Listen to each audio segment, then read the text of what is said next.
In this episode, I'm joined by Loren de la Cruz, or you may know her as Innate Functional Nutrition on Instagram, to share knowledge on how to prepare your body for conception. Loren is a functional nutritional therapy practitioner, root cause protocol consultant, and functional diagnostic nutrition practitioner that specializes in preconception nutrition. Her mission is to empower women with the tools and the knowledge they need to regulate their cycles, balance their hormones, heal their metabolism, optimize their fertility, and have a thriving pregnancy. So the goal today is to talk about that preconception time. I feel like as soon as you get into preconception, pregnancy, prenatal nutrition, it starts to get confusing. I get a lot of questions around this stuff, like what do I follow? What's correct? What's not? What's up to date based on research? So the goal is to just kind of go through what's the most essential for people to dig into during this time when they're preparing to conceive, and then hopefully like dispel a few myths, because I feel like we get really bad advice on conception from doctors. So thank you for being here with me, Loren.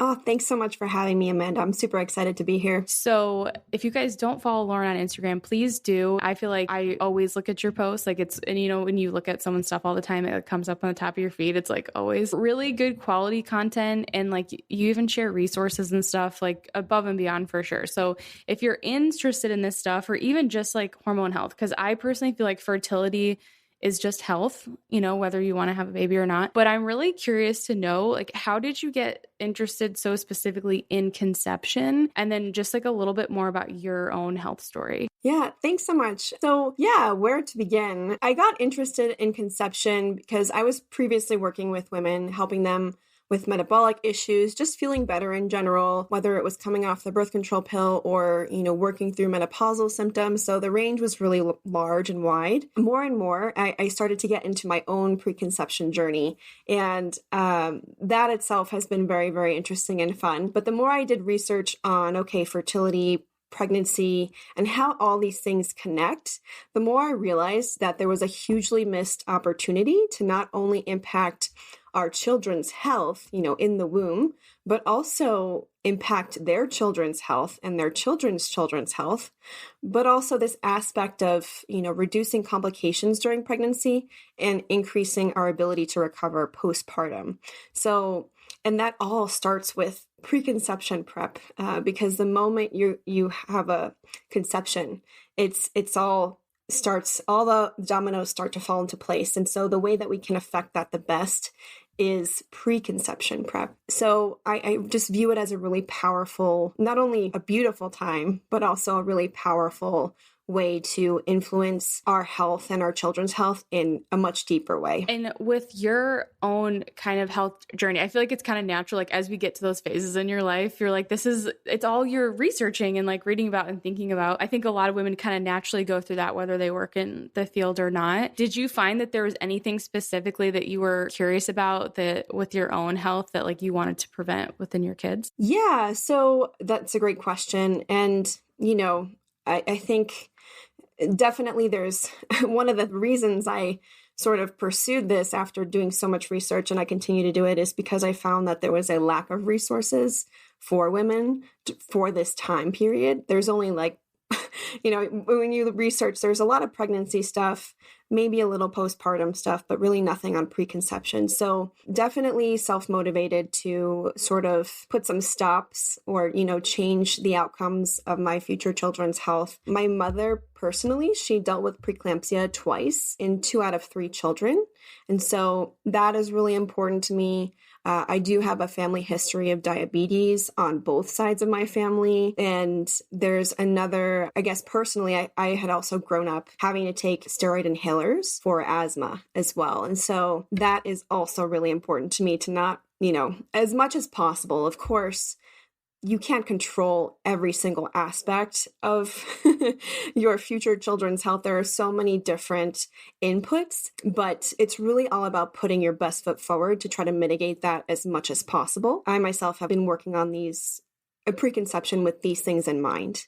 And so far, it's been going well. I mean, I've been able to heal my asthma, which has been awesome. And I no longer have to take daily steroid inhalers, which is excellent. So I actually grew up with asthma. As soon as I was born, I wasn't breathing, and I always had breathing issues ever since. I used nebulizers, like the machines. Oh my gosh, I hated doing those. Oh, it was like torture. And so I can definitely relate to that. Were you using inhalers up until somewhat recently, or is that something you resolved a while ago? I guess it depends on what you say recently is. I resolved my asthma about 4 to 5 years ago, and that was its own journey because that's really how I fell into nutrition in general. I had a really terrible experience on the birth control pill. I initially started taking it for adult acne that I developed after being on a vegan diet. So just hindsight 2020, I was very malnourished, and my body was just telling me I needed more animal foods, animal products, specifically vitamin A, retinol. I was desperate though. And no one, back then, and I'm not that old, but back then we didn't have resources available to us instantly. No, there were no blogs on this. And that was the length of online information available. And my doctors had no idea what to do. They were just like, people get adult acne. Sorry. So I was offered the birth control pill, and I definitely was like, yes, let's do this. All my other friends were on it. So I was like, this can't be that bad. So I dealt with a string of, various issues. I had pre-diabetes. I was constantly cold. Oh gosh, what else? Oh, I had candida. I also developed an autoimmune skin condition called lichen planus, which is really just not fun. So, after that, these things were progressive. Like it just got progressively worse and worse. And then my acne started coming back, and I was like, why am I even on this thing? And so I started doing research on how to come off. And that is when I realized how it actually works. And so I was like, are you kidding me? I had no idea it worked this way. The connection between my brain and my ovaries have been shut off. I haven't been producing progesterone, which is, prothyroid. Like, no wonder I feel bloated all the time. No wonder my gut is so messed up. And so I went to my doctors for some guidance, hopefully. I was on it for 8 years. Fun 8 years. But, I went to my doctors hoping that they would have some guidance for me. So they didn't. They were just like, you can stop it at any time and, do you. But then I did. And then my hair started falling out and my acne came back tenfold. I was like, what is going on? So I went back to them.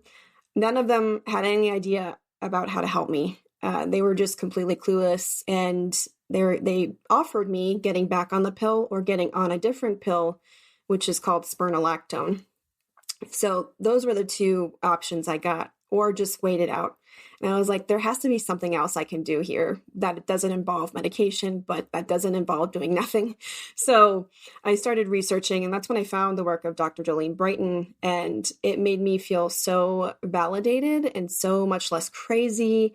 And I started putting some of that research together, doing a little more research outside of her realm. And I started seeing results, and it was completely empowering to see those results and having taken things into my own hands. And that's actually when I started feeling relief from asthma and started seeing progress in that too. And, maybe a year after that, I was really good to go. So that's amazing. Yeah. I think people don't realize that we did not have Instagram, and people weren't doing what they're doing now on Instagram. We didn't have all this information at our fingertips. Now people are incredibly lucky. I feel like it's a lot to sift through, and it's hard to know who to trust, but there's still so many resources.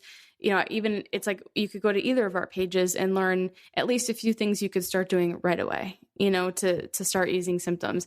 That's really wild that you had such a crazy journey on the pill and had all those issues develop. Yeah, it was, of course, hindsight's 2022. I was constantly, wondering, okay, why do I have prediabetes? I don't do anything crazy. And like, that scared me too, because of my family history. So I was like, wow, what can I do? And of course, I ate low carb for a little while, thinking that, yeah, I've done vegan, low carb, all you can think, keto. So yeah, it's definitely just a big learning experience. But as you start to put more and more dots together, it all starts to make sense. And definitely, I don't know that if I hadn't gone through what I went through on the pill, I would be in this position now, what I'm doing, which I absolutely love.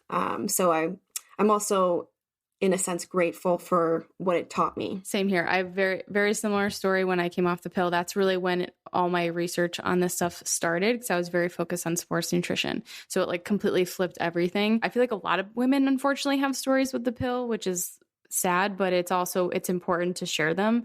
Some people do great on it, and I think that's awesome for those people, but a lot of people can really struggle. And because it's so normalized, like you said, all your friends were on it, so you thought, like, can't be that bad. It is so normalized. I would even forget to tell when I would go to doctor's appointments, like I'd forget to say I was even on it, and they would ask, they're like, oh, are you on the pill? I'm like, oh yeah, I forgot to even put that. In my mind, it almost wasn't a prescription med, is like how normal it was. So I can totally get that. So as far as, I totally agree with you about the whole, there's not a lot of great info for preconception. When I think of it, I think of like when I went to, like, my husband's in the military, and I went to our doctor like a year ago, and for one of my like typical like pap smears, and of course they freak out because I'm not taking any birth control, and they're like, you're gonna get pregnant. And I was like, I've been doing this for 4 years and we haven't gotten pregnant. So it does work. It's very effective. I was like, we want to conceive probably in the next year. And they were just like, I'm like, that I just was sharing that because I feel like my doctor should know in case they saw anything like with my pap smear or anything. And they're just like, yep, just like start taking a prenatal, like that's literally their advice. And if you're on the pill, the advice is don't stop taking the pill until you want to get pregnant and start a prenatal. And so what is with that typical preconception advice? Yeah. So, what I'm about to say, take it with a grain of salt, because it's definitely not normal to hear this in the conventional medical space. And, your doctor definitely usually has your best interest in mind, but they just might not be super educated on these aspects of them. And so I would say definitely do more research as well. Happy to also mention a few resources you could look at. But I think one of the main issues that I have with it is that it doesn't address the concept of fetal programming. So earlier I mentioned that we can affect our future child's health, but also their child's health and their children's health. So the concept of fetal programming is a well-researched, well-established concept. And it's basically the idea that we imprint our health on our baby. So the issue here is that, one, the pill itself, there's many functions in the body that it messes with. It dysregulates the adrenal glands, or the adrenal hormones. It dysregulates the thyroid.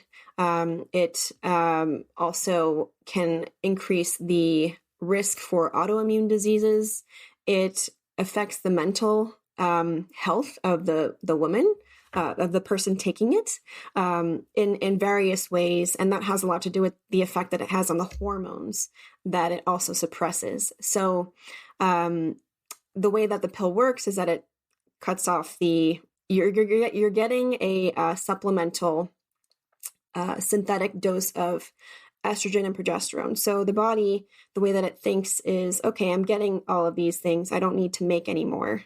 So it'll stop producing those hormones, or at least diminish the production of those at least. And so how long we've been taking the pill, our bodies slowed down the production of these important hormones, which are essential for fertility also, and to also successfully implant and to successfully carry a baby.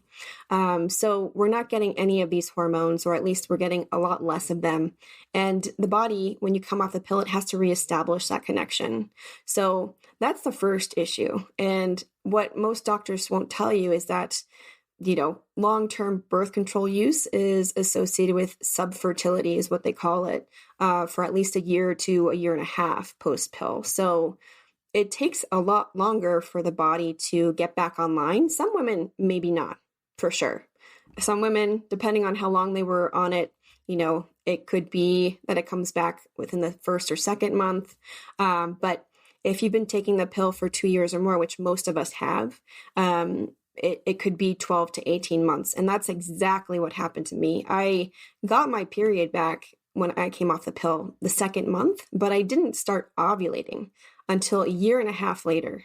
And that's one of the things that was really clear to me when I started ovulating again, because a lot of my symptoms went away. And that was just a light bulb moment. I was like, oh my God, really? So there's that issue. A lot of us are also estrogen dominant when we come off the pill, because while it is some of the pills are called low estrogen. Yeah, it's supposed to be a lower dose than the extremely high doses that they came out with when the pill was first introduced into the market, which caused a lot of problems. But even though it's a lower dose, it's still a pretty significantly high dose of estrogen. So we're getting synthetic estrogen, progesterone that behaves like estrogen, looks molecularly similar to, testosterone, actually, I believe. Is that correct?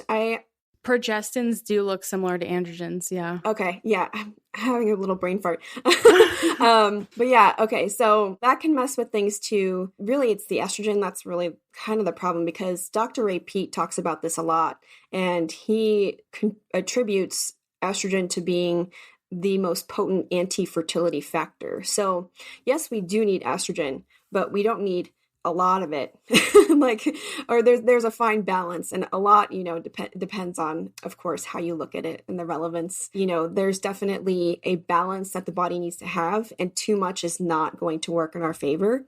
So we tend to have a lot of estrogen stored up post pill, also because when we are not making progesterone, the body tends to accumulate estrogen anyway. So we can't really get rid of it. Progesterone is what balances estrogen in the body. And because we're not making any, because we're not ovulating, that's what the pill stops us from doing, we end up pretty estrogen dominant postpartum. Other aspects of sort of why this isn't a great idea either is because it depletes us of nutrients. So really, really important nutrients for fertility, but also a healthy baby. These include things like vitamin A, which is really important for egg health and fertility, vitamin E, which is also called the fertility factor X by the people who discovered it, the researchers who discovered it. Vitamin C, super important for just overall structural function, also the creation of skin in the baby, muscle in the baby, but also the stretching of your own skin. B vitamins like folate, which prevent neural tube defects, B12, which also prevents neural tube defects, really important for neurological function in baby too. Also, these two are really important for methylation. So really, really important stuff there. Zinc, selenium, what else? Just magnesium, I think, right? Yes, magnesium, you're right. Mm-hmm. And then it also messes with ceruloplasmin copper. So I talk a lot about copper on my page. You do too. And that's a result of, the Root Cause Protocol Institute, yep, which is one of my favorite schools I've ever done. So, that aspect is really important. That's a whole other can of worms, but it can increase. A lot of women that go on the birth control pill find that they have high copper levels. Also the Paragard, which is non-hormonal, but it can still affect hormones in that way, because when we have high unbound copper, and that's what the pill is increasing, copper needs to be bound to a protein called ceruloplasmin, and that's how it exerts its antioxidant effects, its amazing effects on iron regulation and all these other enzymatic functions.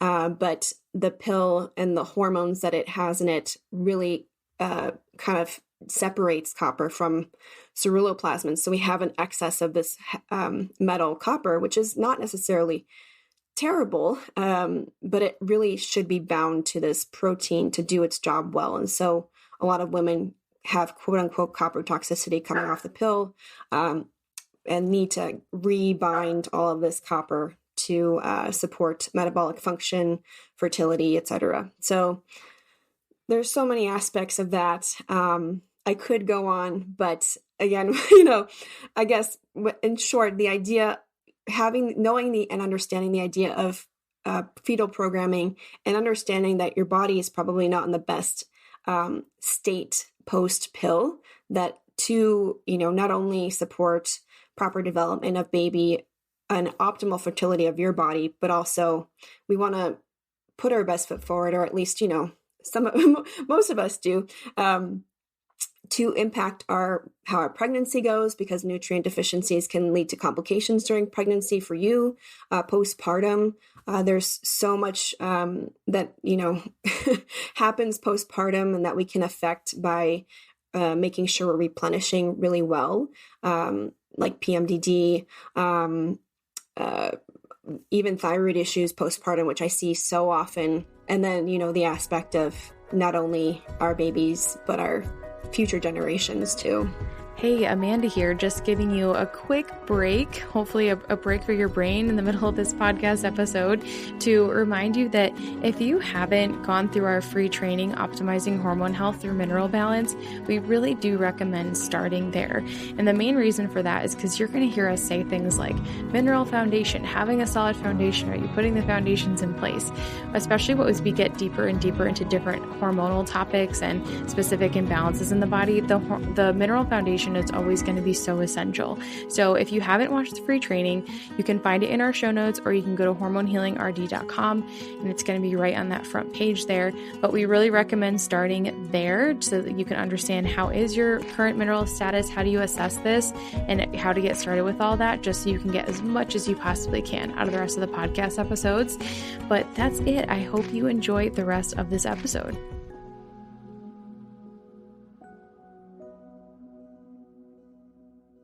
Yeah, and I feel like it's like there's so much there, but when you simplify it and think about it, it's like when you're just coming off the pill and starting a prenatal, trying to conceive, it's like you're not even taking into account all those different deficiencies that your body has in the different systems. And it's fun. I did a postpartum episode with my friend Kim, and we were talking about obviously postpartum depletion, and she was just emphasizing how she's like, I mean, that depletion's really starting preconception. Like you can definitely be, obviously, like you get depleted after pregnancy, but it also depends on how depleted are you going into pregnancy. Exactly. And most women statistically are nutrient deficient in their childbearing years. So we're already entering pregnancy in nutrient debt and other kinds of health debt. And so that's why more and more we're seeing a lot of issues, not only in pregnancy, so things like preeclampsia, gestational diabetes, other issues, but postpartum, a lot of thyroid issues or autoimmune conditions that just crop up. And it doesn't have to be that way.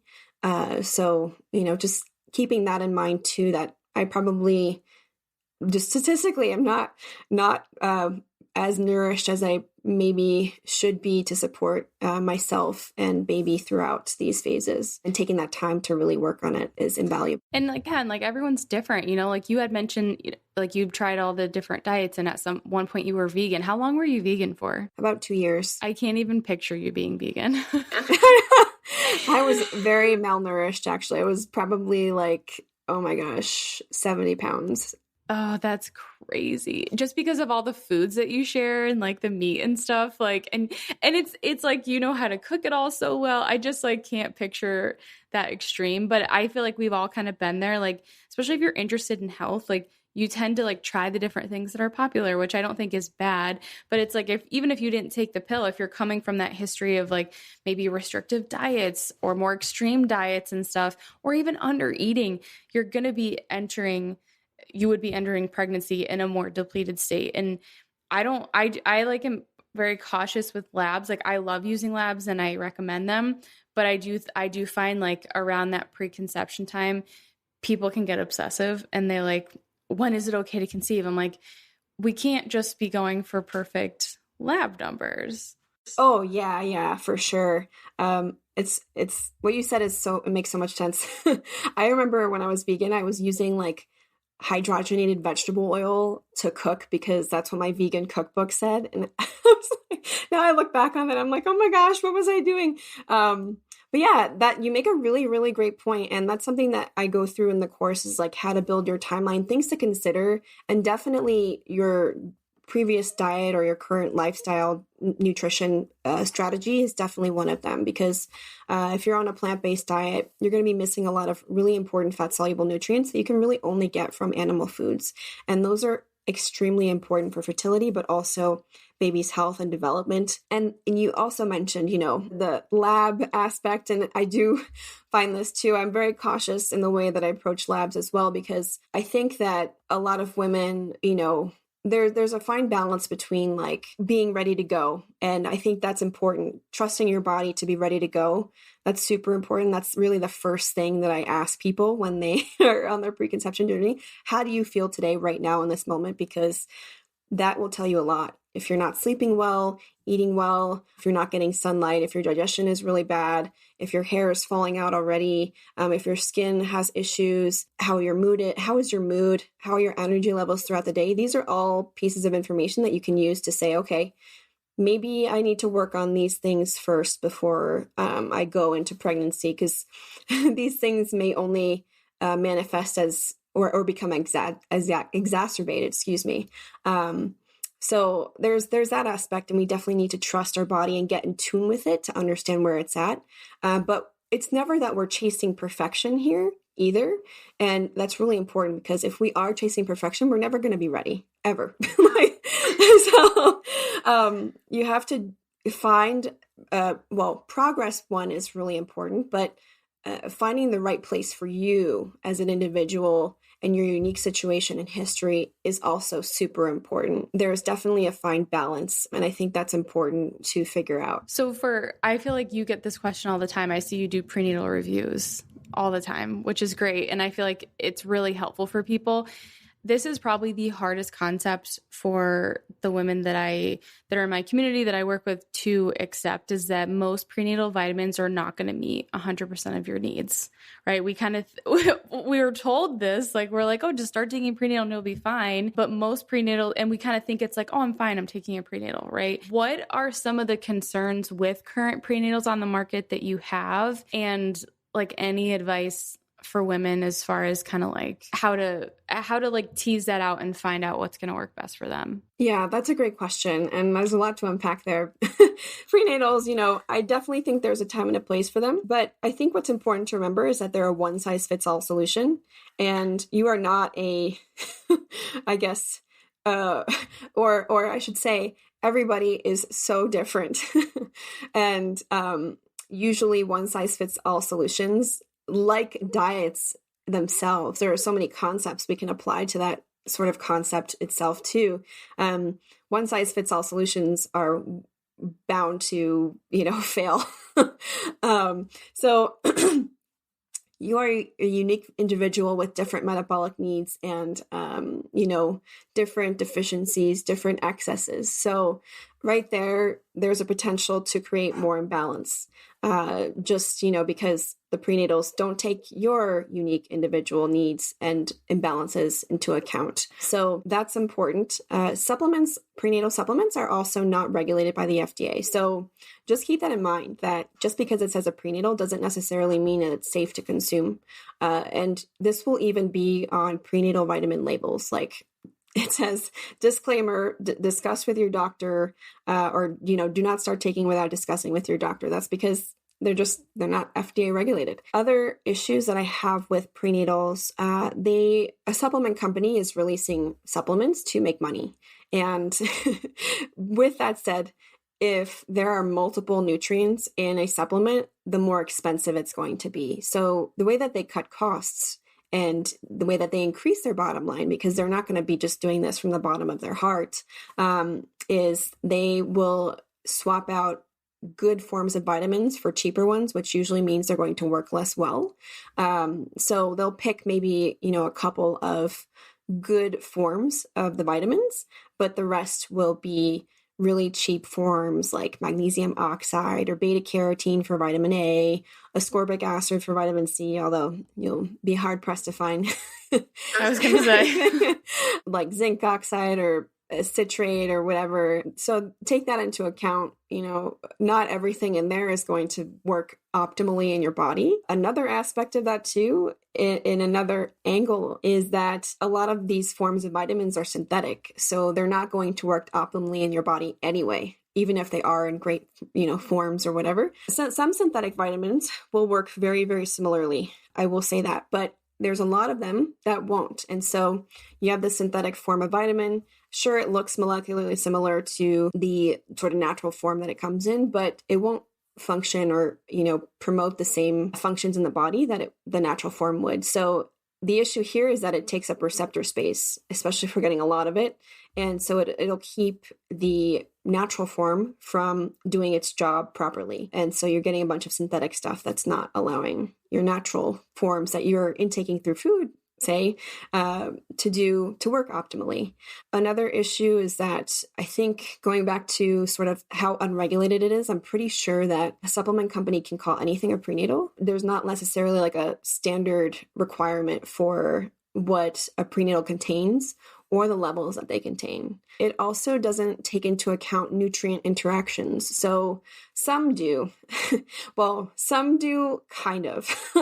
So you might see like iron-free prenatals, which makes sense because calcium and iron compete for absorption, but so do other nutrients. So it's not just calcium, it's zinc as well, and others. So you're taking all of these things together and they're going to compete. So you're not going to benefit from all of them anyway. The body has to prioritize one or the other. And if you're taking them again together, it's going to be a problem and you're not going to be able to benefit from it. It also, because these are not regulated and, they don't, you can call anything a prenatal, even the ones that do have seem really comprehensive, they're still missing key nutrients. One, you need macronutrients. You need fat, carbs, and protein. So definitely, and I see this problem a lot, a lot of women will say, oh, I don't feel like, eating, I'm just going to eat this cake for dinner. And I'm all for, treating yourself, go for it. But they'll say, okay, I'm going to take my prenatal, so I'm good. I'm just like, well, you might want to get some protein in there, some real food, because the prenatals, it's a supplement. And that's really what it is. Blood sugar. Yeah, it's not going to balance your blood sugar. And it is a supplement to what should already be a really solid foundation of a nutrient-dense diet. So I think a lot of women forget that. And that leads me into my next point, is that they're missing key nutrients. It takes a long time for nutrients to get sort of the acknowledgement that they deserve. And I'm sure you know this too as a registered dietitian. Choline, for example, wasn't even really acknowledged until the past 20 years. And there are new nutrients that are showing how important they are for pregnancy and the baby's function, mom's function, but you're not going to see them in prenatals for decades, probably. And I have a lesson in my course that specifically talks about these other important nutrients that you probably won't see in prenatals. One of them is, for example, you're seeing this a little bit more, is choline, but there are so many others, and most of them are not going to have these nutrients. So you got to be getting it from your diet or supplementing them. I really promote having that solid dietary foundation. And what else? I think that covers most of it. Yeah, I feel like there's so many specific, we have a whole episode on vitamins and supplements we recommend not to take. So I feel like people will probably, if hopefully they've listened to that episode and they can kind of understand the whole ascorbic acid and iron and zinc and that kind of stuff.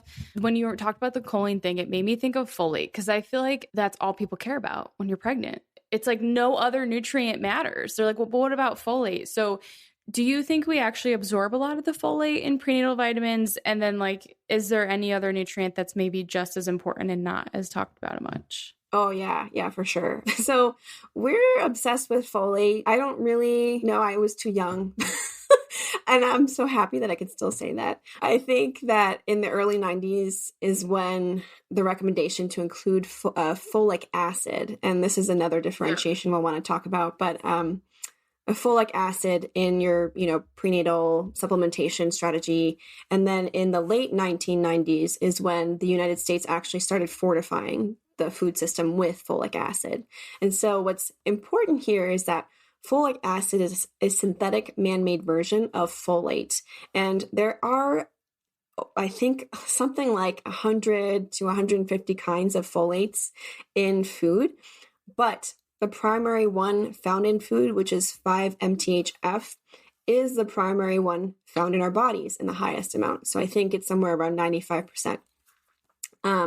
So that said, the reason the difference is important is because we can only absorb, I think, around 200 micrograms of folic acid at a time.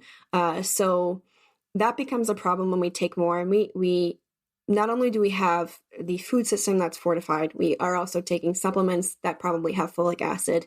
And you will probably hear a lot of contention around this concept too, because folic acid has been probably one of the most researched versions of folate versus the natural forms itself. So because there's a lot more research studies, a lot of doctors argue that, well, folic acid is the only one, this is the proven one. But there's a lot of other supportive research. And the reason that it's important is because unmetabolized folic acid can cause a lot of problems, and the consequences are still very much unknown.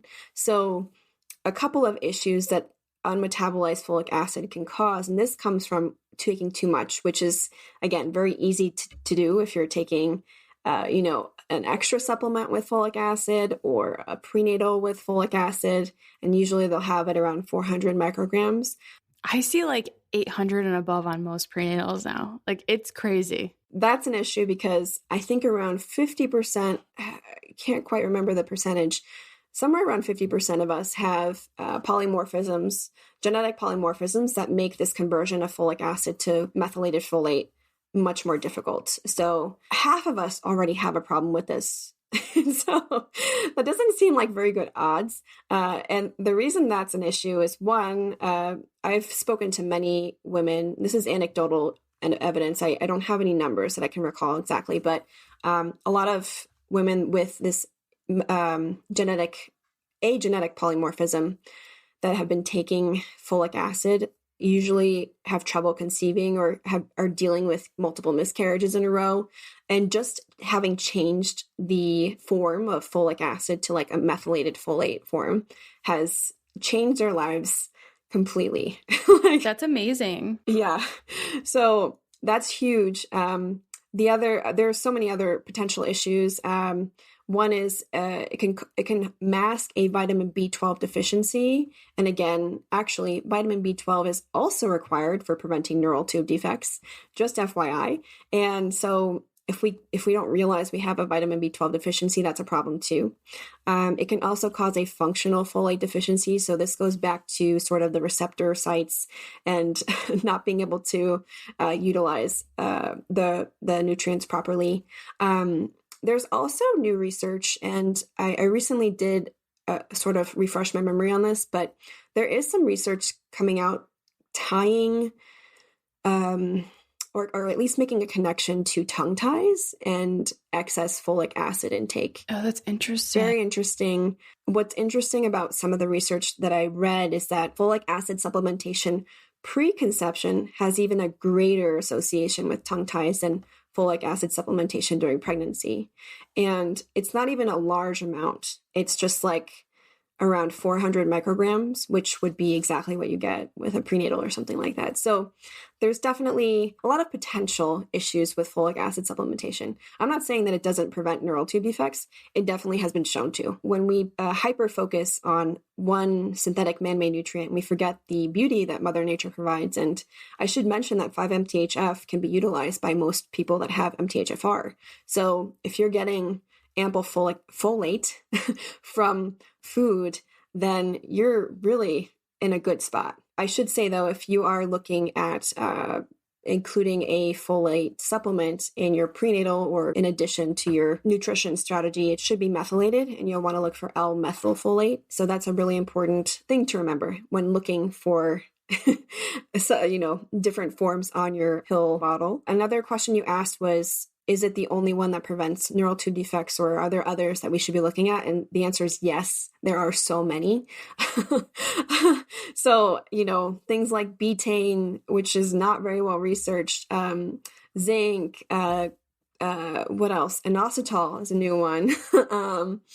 B12, choline, like these all are support methylation, and these are all really important for preventing neural tube defects, plus so many other important functions in the body. So it's really not just about folate or folic acid. It's far beyond that. And I think that the issue that I have is when we do start to look singularly, we will lose an opportunity to improve our diet with all these other things, and we might miss an opportunity. I could totally see that. And I think I always want to highlight it because people are like, well, what about, because I have like a blog on like how to build your own prenatal, because I get that question all the time because people are like, what prenatal do you like? I'm like, I wish I liked a prenatal. I wish I did. It would make my life so much easier. Will you make a prenatal? I think that'd be great. Will Matt from Mito Life make a prenatal? Maybe.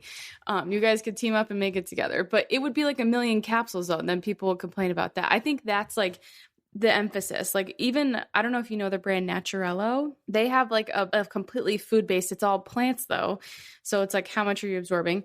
But they have a completely food-based prenatal, but it's like 6 capsules a day. So it just kind of shows you like when you're getting like better forms of nutrients in there, when you're doing it from food instead of synthetic, like it's going to be a lot more. And I think people don't necessarily always want that, but they still want the best option. So it's just something to like keep in mind. A prenatal is never going to meet 100% of your needs. You're still going to need to get things from food. That's how it's supposed to be. And then, when we are looking at these different types, like folic acid versus folate and things like choline, like if you eat eggs, you're probably going to get enough choline, so it's just like, we don't have to like obsess over which brand is exactly the best. I want to cover one other thing, and then I'll let you go. And we're going to do an Instagram live, and we'll go through all the other questions that we didn't get through. I told you this would happen. But I feel like you provided such solid answers, and I feel like people are going to probably hopefully viciously taking notes, and we'll have a lot to take away. I want to talk about vitamin D. And this is one, like as a dietitian, I have a lot of other, great and challenging conversations with RDs about vitamin D, and especially for fertility. And during that like preconception prenatal time, there's a lot of people that think it's so important to take very high levels of vitamin D prior to and during pregnancy to prevent low levels of vitamin D. So what are your thoughts on utilizing vitamin D during this preconception time? And do you think it should be as big of a focus as a lot of people make it? That is such a huge topic. I will try to break it down a little bit. I'm not, and I want to preface that even though I'm an RCPC, like I'm not dogmatic about it either. So I do think I'm a full believer and I fully support my clients if they feel like they want to take something and that it's going to support them physiologically and emotionally. Like I will inform them of the pros and cons, and they can make the decision if they want to pursue that. I will never say never, So it's a huge topic. And there are some decent studies out there that do correlate D status with better birth outcomes or less risky pregnancies. So yes. Okay. But when you start to peel back the layers and understand how vitamin D operates, it gets really interesting. So 25-OHD, which is storage vitamin D, is what's usually measured on lab tests. But 125-OHD, the active form, is what's really doing the work that vitamin D is so well known for. And I should also say that there are over 50 metabolites of vitamin D, so these are not even the only ones. And they all have different functions, and some are less active than others, but they all have very interesting, and we don't even know what the majority of them do, I should say. So it's a really I think there's a lot still to uncover there. Uh, but so moving on, no one measures 125 OHD or the active form. And the more you understand about it, the more measuring only 25 OHD, the storage form, is like measuring just TSH on a thyroid panel. That's a great example. I'm going to use that. Yeah. So if you are familiar with thyroid hormone panels, speaking to your audience, I know you are. Like TSH is just one part of the picture. You really need to know what the other markers are doing to understand what's happening. TSH is not going to give you the full picture. So the problem with most of the vitamin D research out there is that they either omit 125 OHD, which is the active form, or they ignore the relationship between storage, which is 25 OHD, and active 125 OHD. The ratio between the two has been shown to be very important. The lower the ratio, the less inflammation in the body. So the higher the ratio, the more inflammation, the higher the association with actual illness. And I think that when I say that, you can look at it two ways. You can look at it as the low 25 OHD, so the low storage form, is causing the illness, or maybe the low 25 OHD and the high 125 OHD, the active form, is just a symptom. And so there's a really interesting study by Mangan that outlines how low 25 OHD is actually low, regardless of whether or not you're sick, healthy, whatever. So low storage D is normal. And that high 125 OHD is what you want to look out for because it's correlated with sickness and illness. In short, in my opinion, it's a symptom, not necessarily a cause. This 25 OHD to 125 OHD ratio, so the storage to active ratio, is very different during pregnancy. The 125 OHD, so the active form, will jump to supraphysiological levels. Number one, this is because mom's immune system has to be suppressed. And yes, if you listen to that again, vitamin D suppresses the immune system. So that has to happen during pregnancy because otherwise, you don't want mom's body attacking the baby. There's a lot going on. So the body has these natural mechanisms in place to prevent that from happening. Two, mom's calcium absorption in her intestines increases by 100%. And that's what vitamin D helps with as well during pregnancy. So a super high ratio is really natural, not abnormal for a pregnant woman. So I just want to clarify that in pregnancy, this high active vitamin D is very normal. When it's not normal is outside of pregnancy because that can nod to inflammation or an illness or something like that. Of course, there are special circumstances and you have to take what you feel will, again, support you throughout your pregnancy. Other interesting tidbits is that I think that also one of the aspects that is missed when we talk about vitamin D and measuring levels is that blood is a highway for hormones and vitamin D is a hormone, and it usually gets stored in the fatty tissue and the liver. So when we're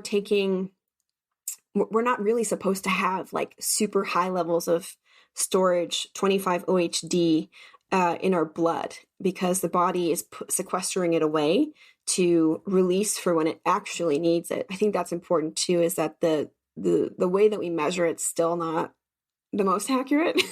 So that's kind of why I think measuring both active and storage is really important. And another interesting tidbit too is that vitamin D is a hormone and levels can also be imprinted onto our children. And this is the work of Dr. Georgie Saba. He does a lot of work research on hormonal imprinting, nutritional imprinting. And just like our nutrient deficiencies can be imprinted onto our children, so can nutrient excesses. And there are definitely very interesting studies postpartum on, babies and their development. And, there are a lot of the studies that people like to look at are, okay, how are their teeth developing, that kind of stuff. But a lot of the studies that people don't mention are the ones that kind of show the immune effects that excessive vitamin D supplementation can have on baby and how it develops. And so there's some research that connects autoimmune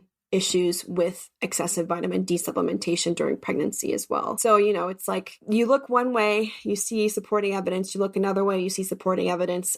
So that, I think that's why it makes it so difficult. And of course, there are definitely two camps that are feel very strongly about either way. I just kind of like to look at how it operates in the body, and just from having looked at so many people's Folate iron panels, which is the test that you can take to measure your iron metabolism, overall metabolic function. It's part of, in conjunction with our hair tissue mineral analysis, a really great panel. You get to see your A and D and how it affects everything else, all these other markers and minerals as well. And the lab tests speak for themselves. Like, I always see low retinol, high iron, high unbound copper, low ceruloplasmin, or maybe high ceruloplasmin, depleted potassium. It's definitely interesting. Do I think that there are extenuating circumstances? Of course. There are people with genetic mutations that have to take vitamin D. Especially, there's really interesting research on men that have this genetic mutation. Taking vitamin D supports their testosterone levels, but it's those people that have the genetic mutation, and that takes some sussing out to do with your doctor based on your symptoms. But do I think vitamin D is necessary for everyone? Probably not. I think also the level too that you take it. So I think Hector DeLuca, the father of vitamin D, he always said never more than 2,000 IU, because America is such a consumes such a calcium-rich diet. What's interesting too is that there are other practitioners that say, like, you have to take vitamin D during pregnancy to support the superphysiological rise during pregnancy. But if you look at those studies, it's not really making a difference at all. I think that there's a lot of missing pieces. And so these assumptions and recommendations are also being made on like inaccurate information or not having the whole picture. And I don't know if we ever will have the whole picture, but that's why I kind of take a neutral, cautious stance on it. I like that. I think it's good to have that balance. Like, I think that whole, like how Hector DeLuca, it's like, okay, if the person that is really coming up with this whole vitamin D piece says no more than 2,000 IUs, I don't think that's a bad rule to follow, and then people are like, but then my levels aren't changing. But there's so many other things that impact our vitamin D status. It's important to look at that. And I think that's the hard concept, that people are like, but my vitamin D is low and my doctor's on me to take it. I have a lot of clients that are like, I took it and I didn't feel good, which is very interesting. Not everyone has made that connection, but I've heard it more than I was expecting. I took vitamin D for years. I never really noticed a difference. I feel like it depends on the person. And I don't necessarily think everyone, like, one of the critical pieces of feedback I often get is like, not everyone can afford lab testing, which I totally understand.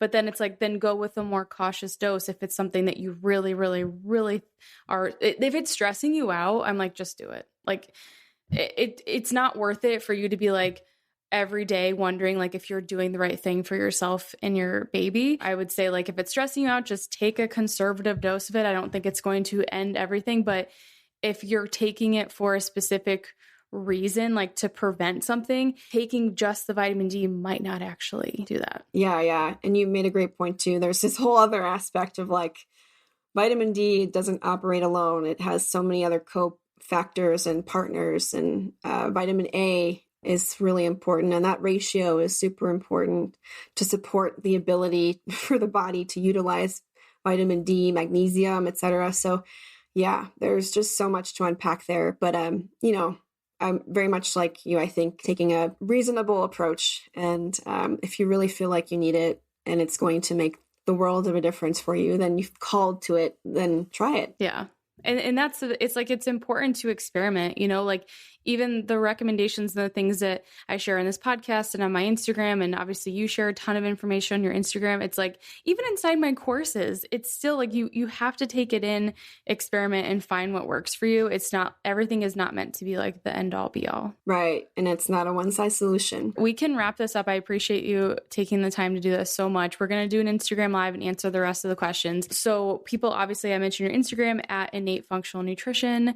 People can find you there. And then you do have your conscious conception course. So do you want to tell us a little bit about it? Sure. Thanks so much for asking. I recently birthed a course, and it was in partnership with my dear friend, Dr. Britt Harmon, and she's a pelvic floor specialist. And so we were both on our preconception journeys. I still am. I'm just taking my time doing some fun stuff has cropped up with some lab tests that I ran for myself. So I want to work on that a little bit more before I give it a real go. But I was helping her with her preconception journey nutritionally, and we've just been friends for a long time and just have found ourselves in corners and parties, just like nerding out on preconception stuff. So we put our heads together and we really wanted to create this resource for women that helps guide them through the journey of preconception and empower them with the information that they need to feel really confident moving forward in this beautiful time period of their lives, and how much of a difference it can make. And, of course, this course is not sort of conscious conception. I think all conception is beautiful. And, sometimes conception is a surprise, and that's amazing. But this course is for women who really want to take some time to put their best foot forward and want to learn about their bodies, get in tune with it. There's a whole module on cycles, working through irregular cycles, how to track your cycle, with what contraceptives, without, building your pregnancy timeline, lab tests to think about how to advocate for yourself, all the nutrition information, supplement information, pelvic floor health, lifestyle, environment, relationships, self-care, all that stuff. So it's been a labor of love. We're so happy to have this resource in the world. We hope that it helps a lot of women. I think it will. I have a lot of clients and people in my membership that purchased it. And I think a big draw was they're like, I don't have access to a pelvic floor PT. And I'm like, get the course then, there's no way that it's not going to be helpful. And then it is helpful I love that you have the timeline in there, and we're going to talk about that on the Instagram live. I want to go into that more. You can use it again, if you want to conceive again. I love when you have a resource that you can always go back to. Yeah. And hopefully that'll be the case for everyone. And we have some pregnancies in the group already, which is awesome. So that's so cool. Can't wait to see these little conscious conception babies. Seriously. And I love the name. So I'm going to link Loren's course in the show notes, but you can find it by the link in your bio as well on Instagram, I'm guessing. Yes, correct. Mm-hmm. So definitely go check that out. Thank you so much for being here and talking about this. There's a lot that we did not get a chance to cover, but we're going to have Loren back on and we'll dig in more. Well, thanks so much for having me, Amanda. It was really, really fun. Thank you for listening to the Are You Menstrual podcast. If you enjoyed today's episode, please consider leaving us a review and sharing the podcast with someone you think it will help. If you are new here, we can't recommend enough to start with our mineral imbalance quiz. This is going to give you an idea if you are at low, moderate, or high risk for mineral imbalances. And then, of course, make sure you follow us on Instagram at Hormone Healing RD, and consider signing up for our newsletter. If you like nerding out and you are just loving these podcasts, but maybe you're a little bit more visual and you want to see things too, we go into a ton of detail in our weekly newsletter. So we would love to have you join us there. All right. Thank you. And we will see you in the next episode.